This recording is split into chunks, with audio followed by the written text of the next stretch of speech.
Welcome to ERwin Modeling r9.5 and Big Data.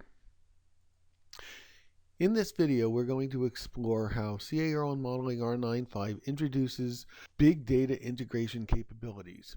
As we know, in today's data-driven business environment, most organizations are attempting to deal with information overload. There's an ever-increasing volume of data to manage, a growing number of sources to capture and analyze, and more people within an organization looking to generate value and or to gain advantage over the competition based on the information made available. The exponential growth and availability of data has rendered traditional relational database mechanisms ineffective in their ability to store, easily associate, share, and facilitate the analysis of huge quantities of seemingly unrelated data. Enter big data. So what is big data? Well, it's a term used to describe the ever-increasing growth and availability of all types of data and information. It helps organizations better analyze factors related to their business, which in turn will lead to more confident and improved decision-making. The primary dimensions of big data are volume, velocity, variety, and even more recently, we have added two additional dimensions that have value and veracity. The objective of big data is basically to find something of value from anywhere in the spectrum of seemingly unrelated data. So what does big data look like? Well, it can look like a lot of different things. It could be historical information, such as that maintained in statistics or historical stock price information, as we see here, or spreadsheets. It could be data that's locked up inside of social media, things like who's following who's retweeting who is where are these tweets, and where are the social media logs being generated. So there's a lot of different information here. It could be machine logs that tell us when specific hardware or software components may fail or are on the brink of failure or need some sort of assistance to carry on doing what it is that they do. It could be real-time sensor feeds, such as that comes in on a regular basis from reporting weather stations, or vibration information from the ground that might help us predict when and where the next earthquake may occur. It could also be information that's locked up inside our relational database sources, information that we already manage and deal with. Technically speaking, big data is not typical row-column oriented information.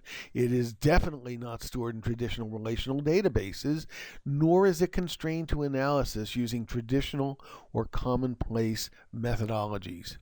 It's all about a new architecture that supports parallel execution on clusters of common hardware. It's all about new relational databases that are used to manage huge volumes of unrelated information. And it's about an environment that helps provide the ability to rapidly link together information upon request to permit specialists to identify and derive business value for their organizations.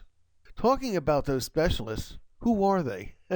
And what do they know? How do they do what they do? And the answer is pretty simple. The big data specialists, those that are involved in big data analytics, usually have a good solid business acumen, have good technical knowledge, a strong foundation in mathematics and statistics, and have generally some traditional data warehouse analysis type of skills. The role or the title for that type of person becoming more and more common today is that of data scientist. And what the data scientist does is mine through or drill down through this immense volume of big data information to uncover and derive that business value that we're all looking for based on premises and suppositions defined within an organization. There is a process that the data scientist follows. It's rather simplistically laid out here, but it kind of gives an idea of how we deal with big data on a daily basis. We collect the information, we decode it, we define it, we import it, We drill down and mine through it based on our premises. We combine all the sources together, analyze the results, and thereby creating that business value that we're all looking to gain. The role of big data in business helps us to determine things like root cause of failures, issues, defects in near real time, so our organizations can deal with them proactively to ensure there is no catastrophic failures. It helps provide real-time logistics support. I'm sure we've all seen the commercial that starts off with, "I love logistics." Well, in this case, logistics is all about routing our delivery vehicles to ensure that we have the most comprehensive yet best routes for delivery to ensure that we save our organizations as much time and effort and dollars as possible.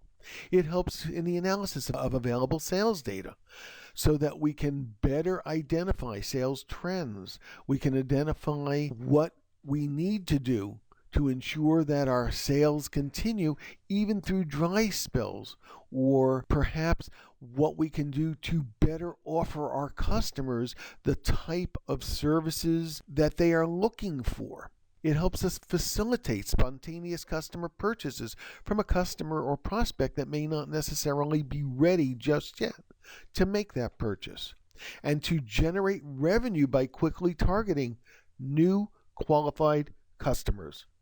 Another role of big data is to support the detection of identity fraud and other potential fraudulent behaviors, thereby allowing us to stop that behavior before it takes hold and destroys our business. So let's take a look at an example of what big data is. We start by collecting raw data, and some of our data, again, may be held in spreadsheets. Some of our data may come in as raw location-based information. Some of our data may come in as sensor feeds that are reporting on a regular basis. So this is all big data. We need to decode that data using information that comes from the source provider of that data. And it can be based on simply column information. It can be based on location within a file. It can be based on any number of things. But unless we have the ability to roadmap that data, understanding it and utilizing it will be a futile effort. The data scientists will define that data to the big data environment, in this case Hortonworks, whereby they identify the names of columns so that they can manage the data, they can analyze the data, as well as the data type itself. Is it string data? Is it numeric? Is it floating point? Is it date data, or what? They then can use scripting languages, or in this case an example is SQL, where they can combine the various data sources and produce reports that help them understand how the pieces fit together so that they can begin to derive the type of information that will be useful in the business. And in some big data environments, you can even produce results from your queries in a graphical format.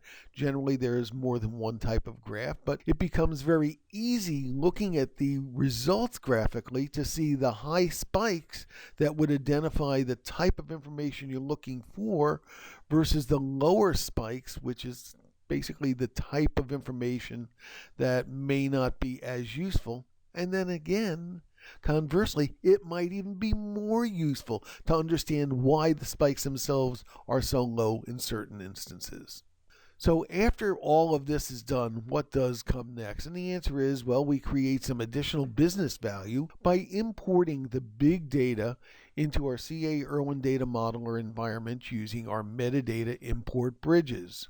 Once that big data schema has been imported, it's ready for modeling, publication, and integration. As we see here, the big data schema is pretty sparse.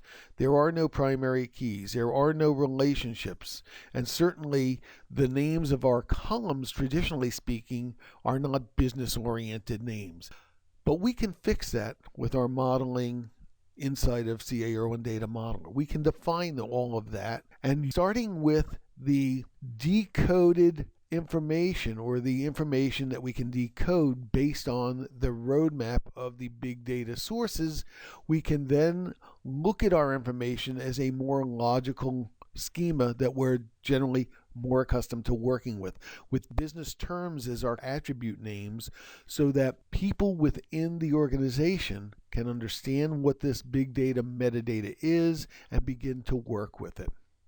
CARO data modeler's role in big data is essentially fourfold: to store that metadata that has been generated from the analytic process in a traditional relational database, to document discoveries made by our data scientists, and to build a history of these efforts for future reference, to publish the results to the business from a business use perspective, and to integrate, that is, to take that derived business value and integrate it with our enterprise data architecture so that we can then use the big data information that has been deemed of value and utilize it to the benefit of the business overall.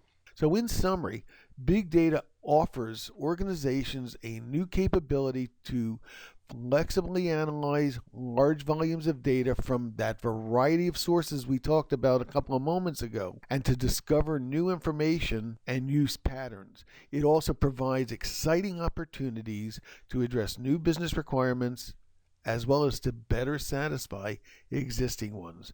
And CARO Data Modeler can and should be used to help provide that logical map of big data sources to the existing enterprise architecture. How do we get from one place to the other and generate value across the business? Thank you for listening to this introduction to CARO Data Modeler and Big Data.